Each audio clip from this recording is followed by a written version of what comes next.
By offering this guy $28 million to a shell corporation, which I believe, and as more comes out about this, I'll guarantee you $28 million is not even scratching the surface, because I know what he asked. I have some clues in terms of what he asked for from the Toronto Raptors, and I promise you it was more than $28 million. It was more than that, but sure. Okay, cool. How much more, Pim? What's the number? I'm not saying.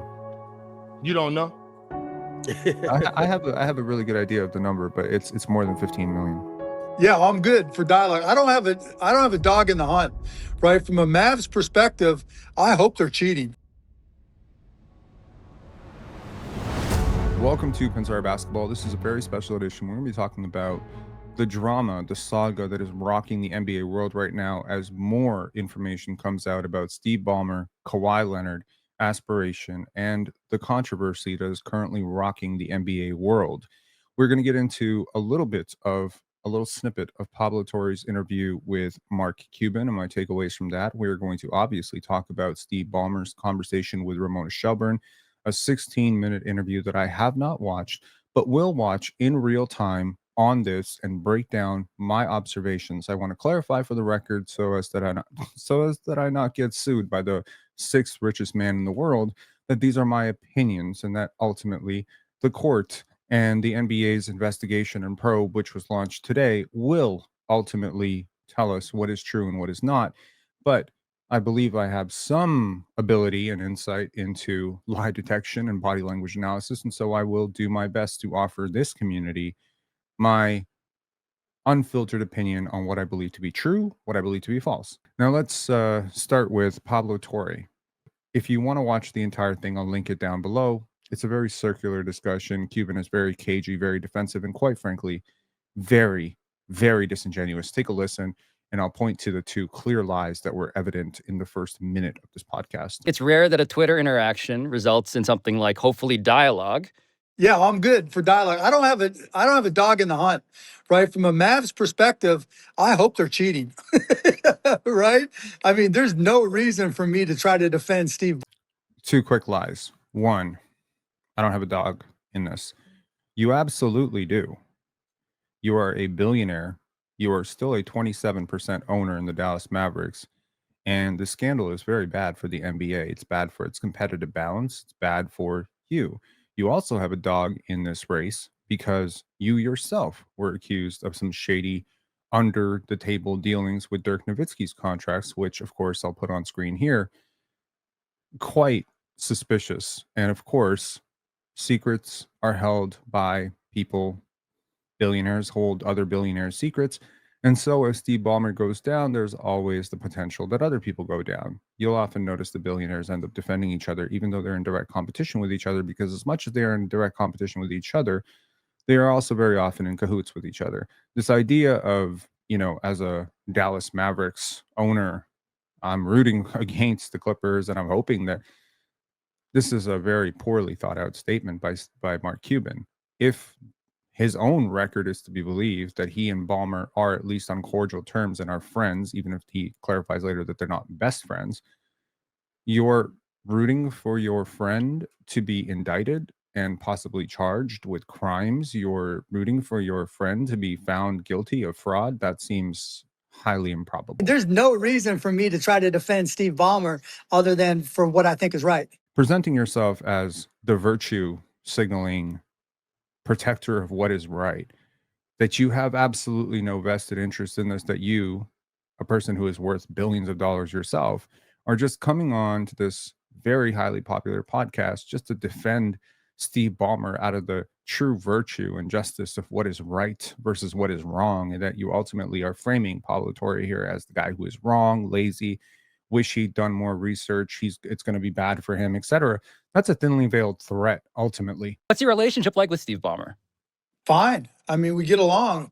Nothing special, nothing over the top, nothing like, hey, we do tons of trade. He's my best friend as an owner. The attempts to minimize the relationship are important because for the listener, you would never take it seriously if he ever came out and said, I play golf with the guy every Sunday, right?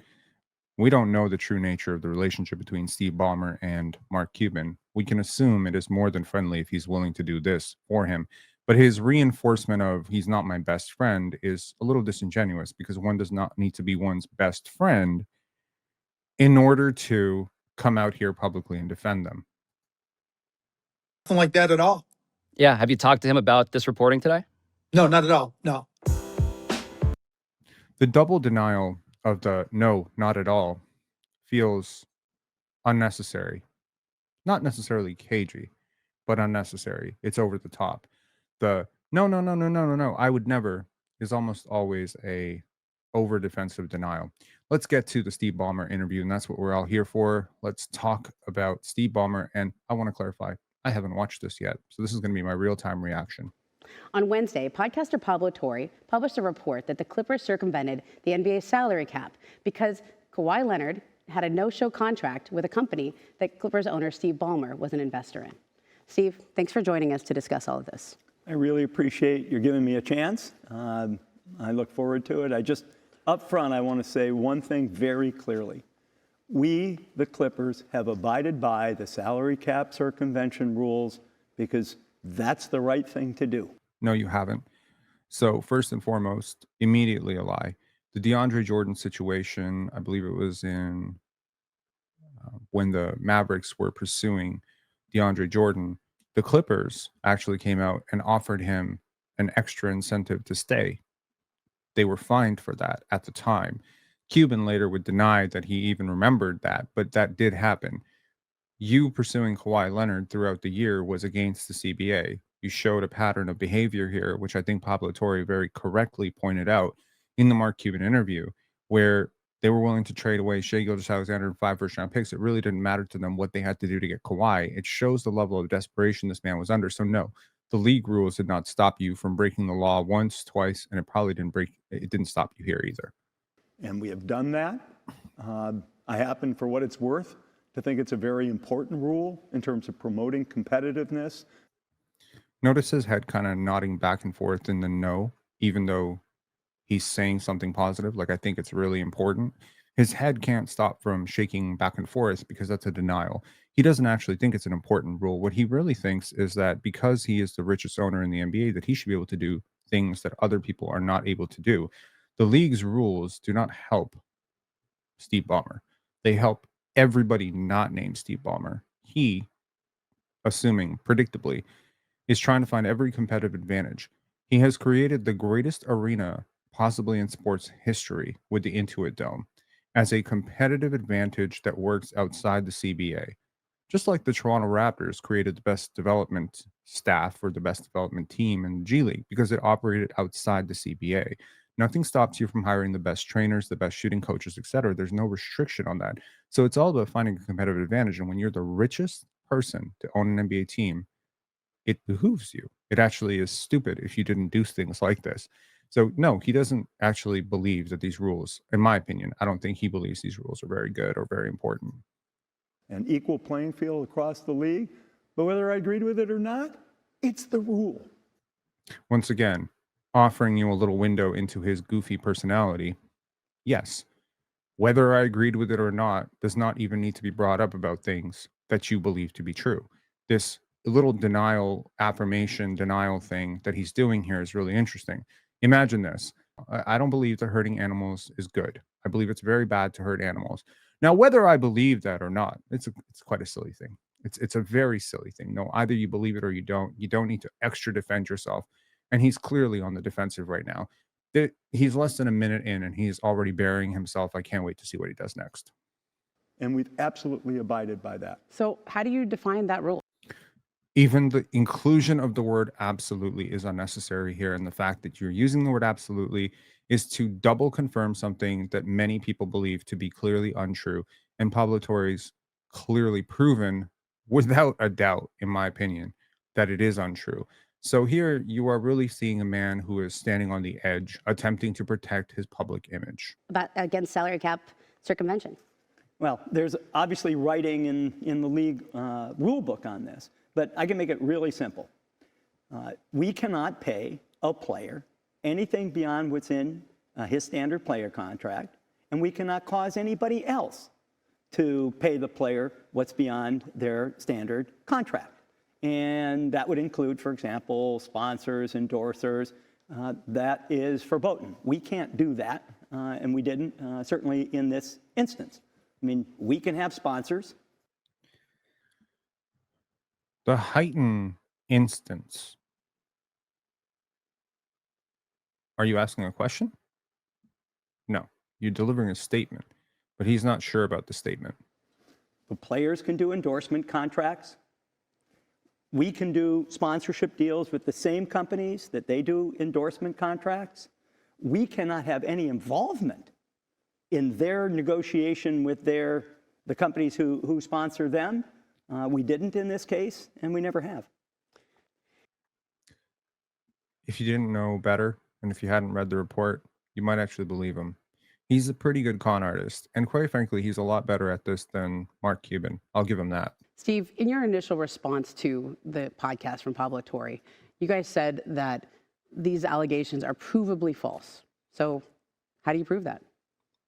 Well, if you start and think, let's pick up from the point about what the rules are. You say, okay, we know what the rules are. Was there an exception made in terms of our relationship with aspiration? Absolutely not.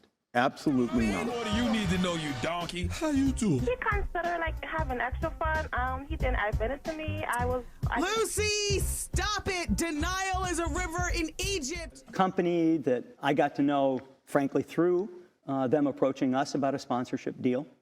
My family and I were super keen to do work to stem climate change. We think that's an important thing. I was in the process of even changing the design of Intuit Dome so that we could be carbon neutral. And then we meet this company that focuses in on an aspect of carbon neutrality. He's so rehearsed in his behavior and in his speech patterns that it is so clearly obvious that he's scripted a lot of these responses and very likely has been given a list of questions that he will be asked prior to agreeing to do this. It is almost clear to me that he is not being caught off guard by any of these questions. And what's interesting and perhaps what's different about the Pablo Torre and Mark Cuban one is that while Cuban was prepared, he had not likely been given the question list before. If he had not been given the question list and he was actually on Pablo Torre's, you would see a very different version of Steve Ballmer. You would see a scrambling Steve Ballmer. You would see a much more defensive and less composed Steve Ballmer. Right now, he's in his arena. He's with friends. Ramona Shelburne, ESPN, these are friends. This is a PR stunt. You need to understand the difference between, an actual debate, which is what Pablo Torre and Mark Cuban had, in which I think if you watch it, you'll see that Cuban comes off as very defensive, spiraling, and quite frankly disingenuous, versus what this is, which is basically the equivalent of Luka, being on the front of Men's Magazine. It's a PR stunt. This is a PR stunt. But even in the PR stunt, he's given away a lot. To me, it seemed like a match kind of made in heaven, if you will. And then they offered us an unbelievable sum of money, $330 million. That by itself, one of the biggest sponsorship deals ever done. And it wasn't naming rights. To be clear, the $330 million would be paid out over the span of 23 years, and his investment back into them was north of $50 million. So, present value, right? We had turned them down on the naming rights deal because we liked Intuit, blah, blah, blah, blah, blah, but they did offer even more money. So we had a fantastic deal with a company that fit with stuff we care about personally. And because I was enthusiastic, I read their business plan. Remember, they defrauded me. They defrauded many other investors. Reminding you for what feels like the 45th time in 2 days that he himself is actually the victim here. He is not the perpetrator. He is the victim. Something that perpetrators like to do a lot is play victim. It's hard to blame victims. So when you are, in fact, the one who is committing fraud, it helps to throw your arms up and point to how you yourself were defrauded. How could I commit fraud when I was the one being defrauded? Well, friend, two things can be true. You can, in fact, commit fraud and also be defrauded. Those two things are not mutually exclusive. Investors much bigger than me, but I read the business plan and said, hey, this makes sense to support them, to support us. We made an investment in the company. So all fine. I had no control over this company. That is important, actually, under the salary cap rules. I owned less than 3% of the company. There were investors who put in a lot more money than I did. I had no board seat. I had no control. Heck, it was a fraudulent company. It's possible nobody had any control. And now you look. Well, no, somebody did have control. And according to Pablo Torre and the ex people that, worked for the company, clearly Ballmer had a lot more control than he's letting on right now. Back and say, could I believe anything they said? Could their employees have been believing anything they said? I don't know. But at the time, it was an exciting deal for us to go do. Now, we had already signed our deal with Kawhi Leonard. We signed that in August of 21. It was a 4-year deal, 4th year at his option. It was the most that we could pay him. That was the most we could do it under the rules, if you will. I've been excited about that, even though we knew Kawhi had to rehab a year from a torn ACL. So, kind of okay, this is going to work. This is really going to work, and it did. All done. I remember where I was. We're very excited. That would have been August. In September, we got the deal done for sponsorship and investment. We announced that. And at that time, we hadn't even introduced, Aspiration hadn't asked, or we hadn't introduced for sure, Kawhi to Aspiration. We were done. They were done. We were done with Kawhi. We were done with Aspiration. The deals were all locked and loaded. Then they did request to be introduced to Kawhi under the rules. We can introduce our sponsors to our athletes. We just can't be involved. Remember that video I made about how it's so hard to prove? Exactly. It's so hard to prove. You have a person who owns 3% of the company, but doesn't have board C, isn't a majority owner, and so, he's not in control. But it's hard to imagine, given that the Clippers did the biggest deal with that team, that there isn't more control than the 3% lets on. And the very fact that you are there introducing them to Kawhi Leonard, how easy would it be for them, even if I'm completely sure, by the way, I'm very, very sure that there was an explicit agreement between Ballmer and Aspiration to make this deal for Kawhi happen. Even if that were, in fact, not stated, it could be very easily inferred from his behavior that this is something that Ballmer would appreciate, right? This is, again, this conversation could happen in a phone booth and we would never know it. It could happen in a private yacht. It could happen on international waters. It could happen on a private plane. This information, it can happen literally anywhere.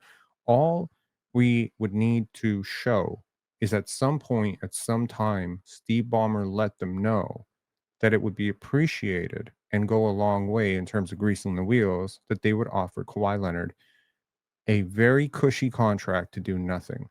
This seems like it is actually the burden of proof is on the prosecution to prove that that'll be hard for them. But actually, it's so obvious because he didn't actually do anything for Aspiration. It almost feels like it removes the burden of proof from the prosecution and it puts it on the defense. It seems like the defense will have to come up with proof that this never happened. And that is actually impossible because you cannot prove this never happened. Without wiretapping yourself for 5 straight years, you can't prove that you didn't have a conversation. That's interesting. And again, it's not going to be a jury trial, but there's no reasonable judge. There's no reasonable jury. There's no reasonable person who could ever look at this situation objectively and say, I don't think anything wrong happened. Something wrong definitely happened. We made an introduction that was in early November, well past when all of this happens. We had a chance recently to go through all of our relations with Aspiration. This is where you get to kind of how you prove this stuff. We, as a part of our cooperation with the Department of Justice and the Securities and Exchange Commission, we had produced text, emails. We'd already gone through all this stuff because it was part of document production in their investigations. And we even found the email that makes the first introduction. It was early November. I don't remember the exact date. So where could any of this circumvention have happened? It didn't. It couldn't have. In the thousands and thousands and thousands and thousands and thousands and thousands of hours that you're not accounting for. The introduction got made, and then they were off to the races on their own. We weren't involved. I eventually learned that they had reached a deal. I have no idea what the deal was. So, but you see how this looks to the average fan, right? You're invested in the company. It's $50 million as your investment. You're part of the biggest raise that they have as part of the whole building of that company. Then your star player gets a contract for $28 million. He's not required to do anything as part of that contract. He doesn't actually do anything to promote their company. And he signs an extension with you guys right in and around the same time. Good job by Ramona Shelburne. This is about as close as she's going to get to holding his feet to the fire.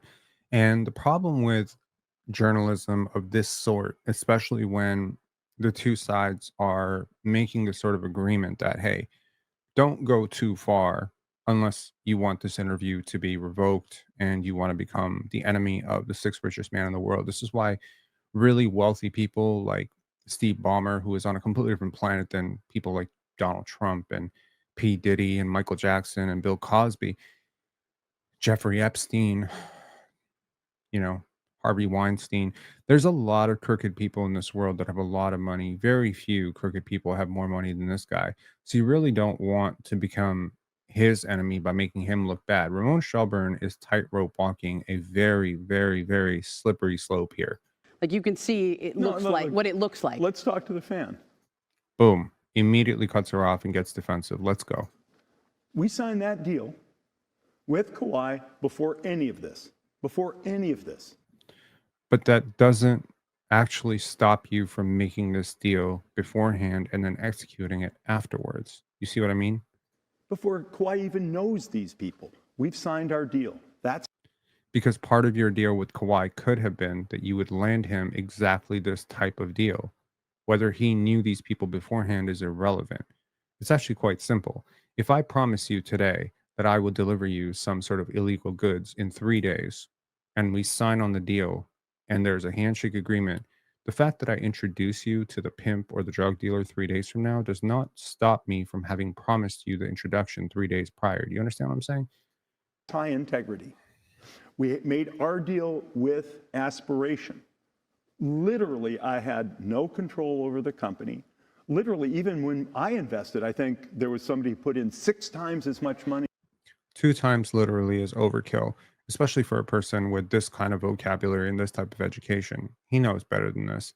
The word literally is meant to emphasize, just like, you know, his pious attempts to be honest and sincere early and talking about how he wants to, you know, such a great deal and absolutely this. And he's being a little bit more transparent than he would like to be. Might want to hire somebody to be your acting coach.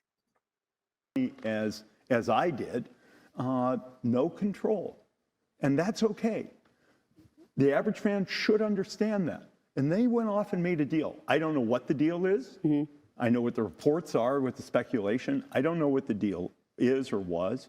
And you don't know what the deal is with the company that you partially own, that you are partnered with, that signed a deal, which is a no work deal with your star player. Come on now. Frankly, I can't even tell you whether it's this much different, that much different, or not different at all from some of the other endorsement contracts that athletes do. Mm-hmm. It's very different than what athletes do. LeBron James has never been paid $28 million to do nothing. Cooper Flag will never be paid $28 million to do nothing. No athlete that we know of has ever been paid $28 million to plant one tree a year and do nothing. This is a lie. What he's doing is lying. What he's trying to do is normalize behavior that is highly abnormal, which is what toxic people often do. You know, they lie to you and then they say, everybody lies. You don't know that? They gaslight you and they say, well, that's not really gaslighting. Everybody does that. It's a little white lie. People who are toxic love to normalize their behavior, and he is attempting to normalize a very abnormal contract to fool you, frankly, into thinking, because he's really trying to control discourse. The only reason you do an interview like this is to control the tom-toms and the chatter. You're not actually making a nudge into the critical thinker's mind with this. In fact, you're just confirming your guilt. In terms of amount, I don't know. I actually don't know the amounts of most endorsement deals, but when you look at... That is true, because you're not involved with most endorsement deals. You're involved with this one, though. Forbes magazine, and they talk about the highest paid athletes. Many of those top athletes, as Kawhi was a top athlete, is a top athlete. You read. Oops, was a top athlete is hilarious. And the correction is also hilarious. No, he's no longer considered one of the top athletes. I'm sorry. He is a top athlete, but he's not one of the top athletes. If we're talking about biggest athletes in sports right now, he's not on the top 50. So, you were correct the first time. Read those things and they say they make up more off endorsements than they do their, very large salaries. So Yes, because those endorsements come from 16, 17, 18 different sources, not from one single source. I don't know what to expect, but I think the average fan may not either. But we did things by the book, and I don't know what those deals should look like, nor do I know what this one looked like specifically. But you do now. And if you don't, you've been briefed. So it seems somewhat silly to continue to hammer home that I don't even know anything about this when you, in fact, now at least know everything about this. Why do you think they gave him that much money? This is a great question. Let me just repeat. I don't know how much money they gave him. Well, in the court documents and in Pablo's podcast, they report it was $28 million. Pablo's podcast, I don't know anything about the court documents on this. I haven't seen them and I don't know. But they're on Pablo's podcast. He showed them. I'm not trying to be, I don't know. I really don't know. But the speculation. I do appreciate that he will clarify that he's not just being his normal, denying everything self. Here, he's really emphasizing, no. This isn't part of the little political speech I'm giving. I actually don't know about this. Everything else I'm doing is a lie here, right? But this thing is actually true. It's interesting. Is what it is. And why did they do that? It's a lot of money. I mean, 28 million, 7 million a year is a lot of money for a guy that you didn't actually require to do anything.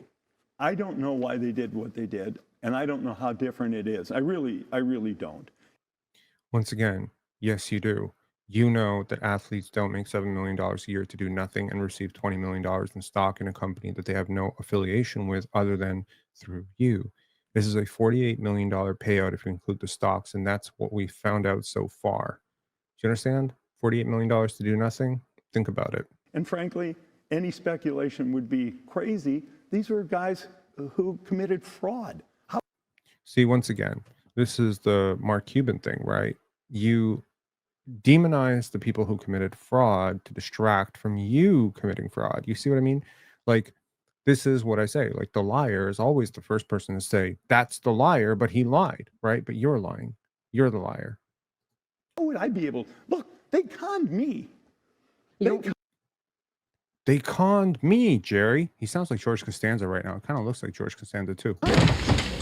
Jerry, just remember, it's not a lie if you believe it.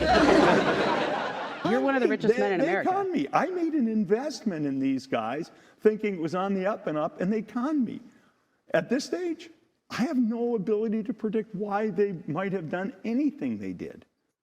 One thing that Donald Trump and this guy specifically do really well is they do a great job acting like they're just your uncle. They do a great job of just sort of being an average guy. He seems like just an average guy, right? He loves his team. He's up and supporting. It's a facade. He's not average. There's nothing normal about this guy. $153 billion. You're not a normal person.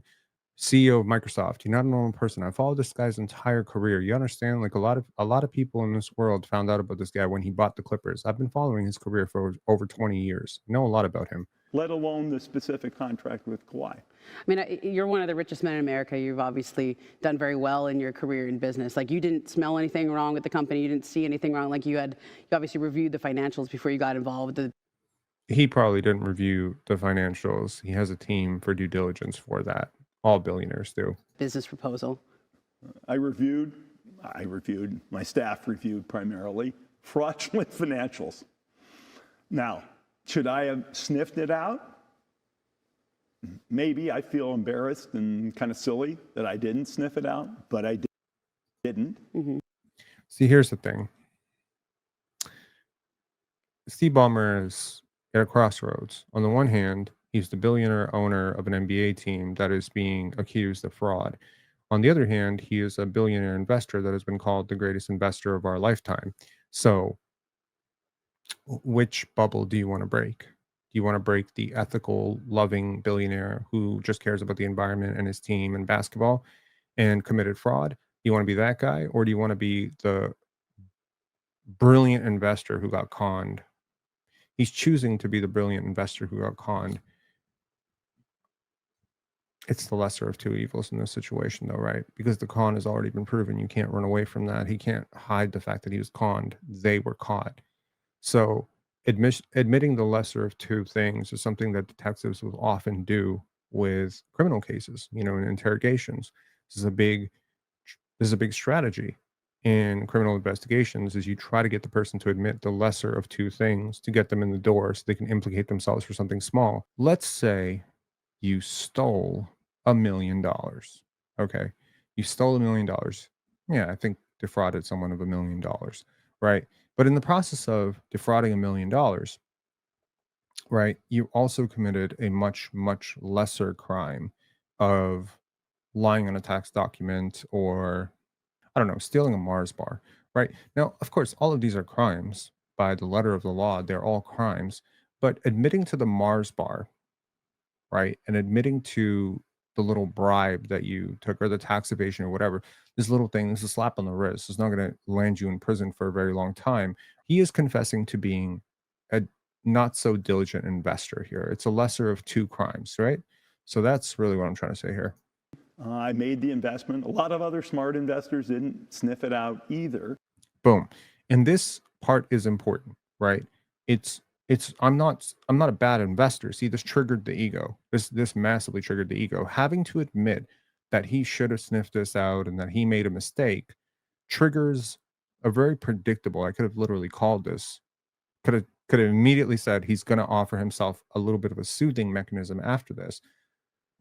Yes, I made a mistake, but every other smart investor made this mistake too. See, it's something that toxic people often always do, is I bring you back to the, yeah, I lied, but everyone lies, right? It's also true I've made a bunch of bad business deals and investments in my life, and I've made false modesty, oversharing, not fooling me. some good ones. This was fraud and a bad investment, and I'm embarrassed by that. Yeah. Sure you are.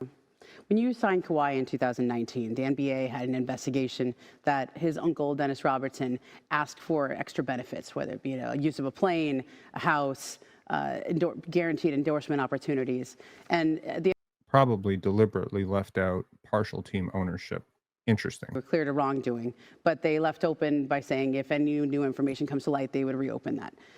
So since 2019, has Dennis Robertson asked you for any other benefits that would be in violation of the league rules? I can guarantee you, with my life on the line, I'll make a bet, because I promise you I haven't actually seen this. I will bet, I will give the first person who comments on this video $1,000 if in fact this man says, yes, Dennis Robertson actually did ask for anything. He is 100% he's given a softball here. He's going to deny it. They know the rules. They, meaning Kawhi and his representatives, including his uncle. We know the rules. And if anything's not clear, we remind ourselves what the rules are. And we make absolutely clear we're going to abide by those rules. And they understand them as well. And it's important for them to abide by them, which they have. Okay. So here's the interesting part. Now, obviously, my bet with you was that he would not implicate him. It is very interesting how long he danced around that, because the truth, as I understand it, is that yes, they have asked for many things. We asked them, they know the rules, we know the rules, and we have to remind them if we have to remind them. Look, I'm going to make it very clear to you what's going to happen here. And, again, this is a members first video. I like to deliver our members value. Here's the blueprint. I like to predict the future, and I like to be wrong because I learn, but I like to predict things. And here's a prediction.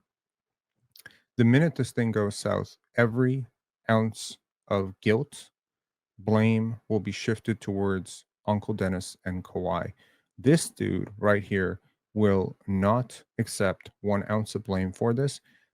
Mark Cuban was on Pablo Torre, and he already tried to plant the seeds of doubt, saying that it was in fact Kawhi and Uncle Dennis who went to his bet would be they went to aspiration themselves, but they went to aspiration and made this deal independently of Ballmer. See, because if Ballmer's like, here's the thing: the Clippers and Ballmer don't get in trouble if Kawhi's camp, Uncle Dennis, did something with aspiration.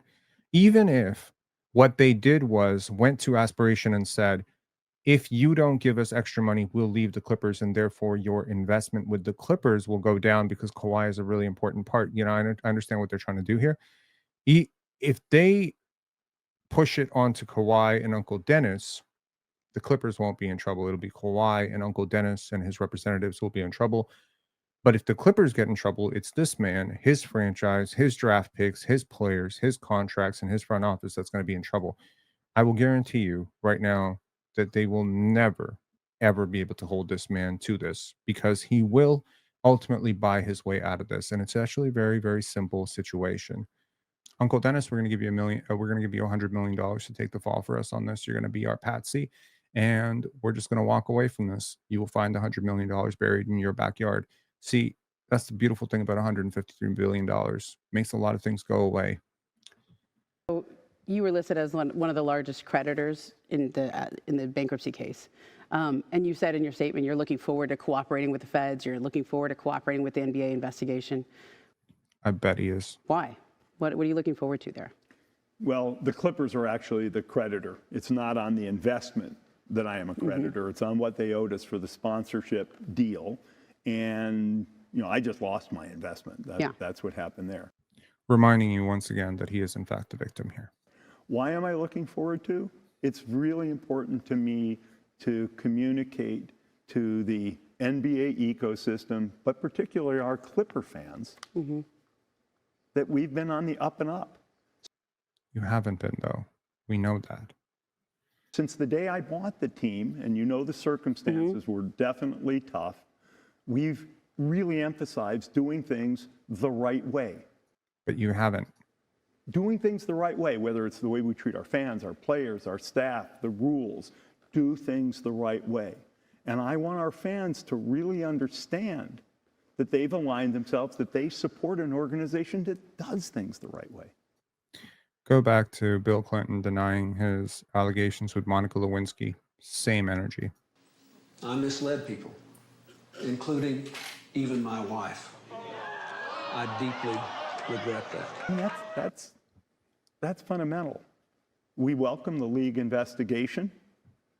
No, you don't. Nothing to hide, and in fact, you know, we're glad for that opportunity also to tell our story, because we think it's important, and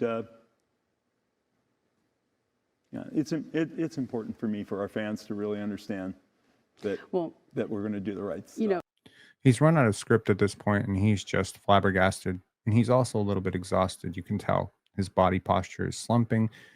He's kind of run out of steam, because something that you don't know, and maybe you don't know, maybe you do know, maybe you're very well versed in this kind of stuff. Lying is exhausting. Lying for 20 straight minutes on national television is very, very exhausting. He's going to need a nap after this.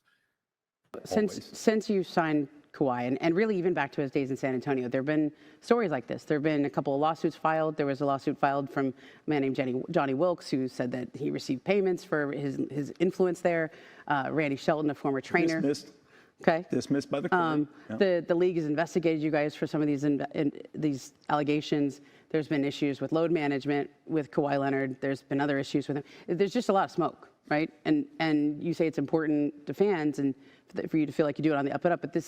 But you can understand why the average fan would go, okay, always with this guy. Like, why is there always these kind of stories with this guy? I don't know. I think because he is, you know, relatively doesn't speak much, I think there's a lot of mystery around Kawhi. But it's not really Kawhi. It's Uncle Dennis. It's Dennis Robertson. That's what you're driving at, right? That may be why, you know, fans kind of tell themselves, you know, create a narrative, if you will. I've had a great relationship with Kawhi. I've gotten to know him a little bit. We sit down a couple times a year and just kind of talk about how the team's doing. The allegations, you know, have not been true, but what's most important to me is we've done the right thing in all those interactions. Reminding you for the 12th time. See, again, lying like this is very exhausting. And, Kawhi's business is Kawhi's business, but we've always done the right thing. Have you spoken to Kawhi about any of these allegations since the podcast came out on Wednesday? If he says no, he's lying. I have not, no. That's a lie. Would you be interested to see what he has to say? It's really his business with that. No, it's not. It's your business. Your team is being accused of skirting the rules. It's not his business. You see how many times he's trying to make this like this is a Kawhi thing and Robertson thing and we have nothing to do with it? The amount of distancing he has done already is alarming. If your team is allegedly under investigation, which actually is not allegedly, they are under investigation by the NBA right now and by the entire internet. When your team comes under fire for illegally promising a player X amount of money through some shady sources, it's you and the player who need to talk right away. No organization in the world comes under fire for these types of accusations and doesn't immediately call the player to get the story straight. If in fact he is lying right now, if he let's open it up. Let's pretend I actually believe Steve Ballmer that he hasn't talked to Kawhi Leonard. I'll give you one of two outcomes. Either he has talked to Kawhi Leonard or he is in fact the stupidest man in the world. Aspiration. So, I wouldn't ask about it, no. Come on If now. this story had come out about another team, You wouldn't ask about it?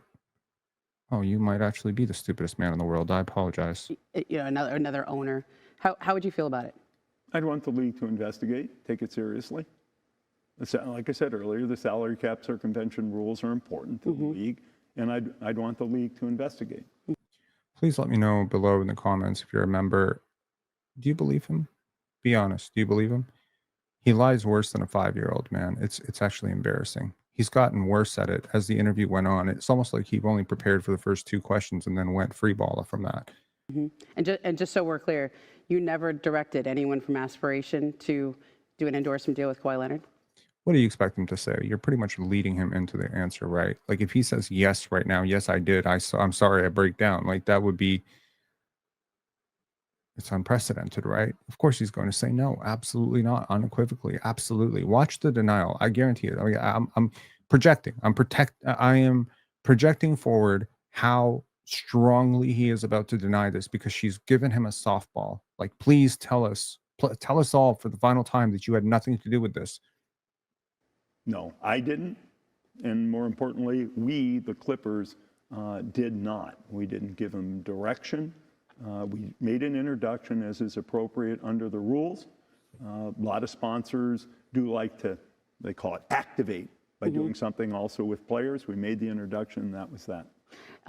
Do you think, given this situation and other teams and the commonplace of... I just want to be fair. He handled that question really well. That was almost sincere. It was good. It was good. That was very well rehearsed. You can tell he rehearsed that answer very many times. Of stars doing a deal with a team sponsor, do you think the league should maybe look at that practice and maybe adjust that because of the appearance of impropriety or because of situations like this? It's not the appearance of Ramona. Come on, be better than that. It's not the appearance of, Aura is a sponsor for the Minnesota Timberwolves. If Aura does a sponsorship with Anthony Edwards, it's not really a problem until the Timberwolves are involved in saying we need to pay him $20 million more, so let's tack the $20 million. We'll send you $28 million so you can give 20 of it to Anthony Edwards and pocket $8 million as a broker fee. You have to follow the money. The problem with this entire deal, which you're being misdirected into believing, is that Kawhi Leonard did a deal with Aspiration in which he did no money. That's not entirely the problem. I mean, it's a big smoking gun, but it's not entirely the problem. The problem is he got $28 million to do nothing from a company that his current employer, who is barred from paying him any more money under the league's CBA, paid $50+ million into. That's the problem. That would really be up to league office to think about. I mean, as the rules stand today, it would almost be disrespectful to tell a sponsor, no, I won't introduce you to that player.